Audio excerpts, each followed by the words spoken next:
Hey guys, God bless. Welcome back to my channel. I am Charlene, and welcome to another weekly reset vlog. This time, I decide to show you how I reset versus talking to you.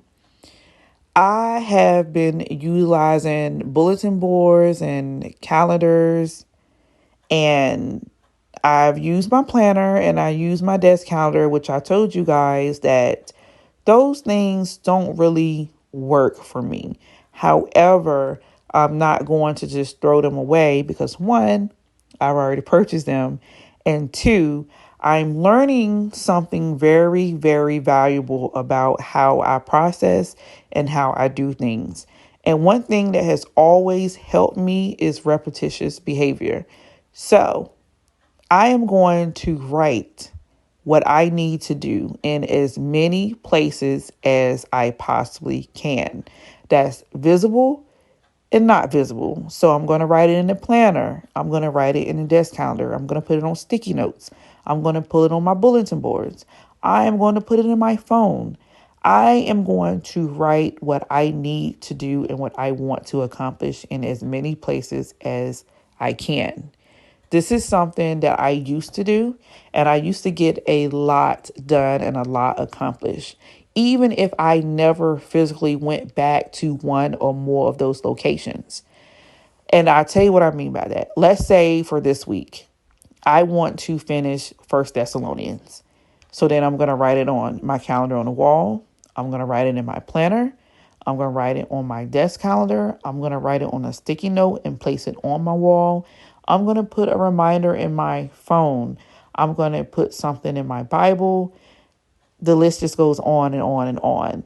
And like I said, I remember having to sit down with myself saying, when in my life did I feel the most productive and actually accomplish all I set out to do? And that was in college. Reason being is because one, I knew what I need to do in order to succeed when I leave from this place. And two, I remember encouraging myself to keep going and to go the extra mile. And that I did, even when I had to do it alone. And sometimes the very thing that is aggravating to us and frustrating to us is the very thing we need to stick to. Think about our sanctification process. You know, when God's pruning us, like he's getting rid of the fruitless behavior or the branches that aren't fruitful, aren't bearing anything, or that are withering away. When God is processing us, these things do not feel good. Yet, usually these things occur in seasons that we want to do one or two things. We want to rush it, we want to stop it, or we want to somehow miraculously disappear. And none of those things usually occur, especially when it's for the glory of God and he's working out something for us, for his glory, of course. So with that being said, you have to stick to it and you have to allow God to encourage you, because oftentimes we beat ourselves up, we don't give ourselves grace, and we focus so badly on what we don't do that we lose hope for the next coming day or the next coming weekly reset, and that's something I have been doing for myself. And I just wanted to get on here and encourage you to listen. Don't beat yourself up. Don't stop. Don't quit. Keep going. Take it from me, which is why I'm so transparent and so vulnerable on camera. And a lot of people may or may not like that or may say something about that. But I'm telling you that I know within my heart that it is for the glory of God. Reasons why I say that is because somebody needs to see somebody dealing with the exact same thing. Sometimes it's through relating that we learn. Think about the empathy that someone has given you in any given situation in your life that was very dramatic, very life-changing, very traumatizing. Like simply having someone to say, that happened to me, or I've been there, I've done that. It can do so much good for you, more than you would even imagine beyond that moment. And even myself, I'm like, Lord, use me. And I want to be used in any way that is fruitful. And I truly believe that even in me starting this reset thing and trying to accomplish my goals, that I hope and pray that I actually help you all to set your own goals and to keep going. There are some things that God has given me that I can't let loose, not even if I wanted to, but thankfully I am in agreement with. And one, your quiet time is important. Your quiet time needs to be planned. It needs to be given a significant amount of attention. Like, don't get me wrong, there has been moments and times where I wake up and this verse will be on my mind, or this study, or God will direct me to go to this devotion.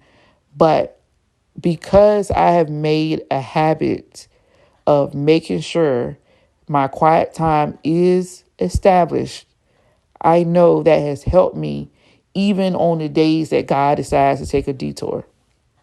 And what I mean by that is we have scriptures that tell us that, hey, we may think we're planning our lives and we may think we're mapping out things, but God is ordering our steps. But how many of you will agree that even with you being in your human flesh, planning out your quiet time or putting your things together, that God has used that for his glory? Or just in the appointed time that you felt like you should have read this or you should have been going through this book, that God has actually directed you to a specific scripture or a specific devotion where you like, wow, that had to be God, because I had no idea what my future held. And I just want to encourage y'all to listen. Don't stop doing what you're doing. Plan out your week. Get your goal set. Establish what you want to read, what you want to study, what books you want to read, what devotions you think are best. Set a plan, write it down, check it off. And let me tell you something. Even if you're forgetful like me, sometimes I don't go back and check off stuff for months. But that's fine, because it's through checking these things off and you looking back at it, that sense of accomplishment is motivation. Like, I'm going to keep going. I'm going to keep doing this. Now, mind you, we know quiet time is not about us. But we also know that we are in our human flesh. So we need motivation. We need inspiration. So these small things, like just a little sticky pad that has like check marks on it, does wonders, you guys.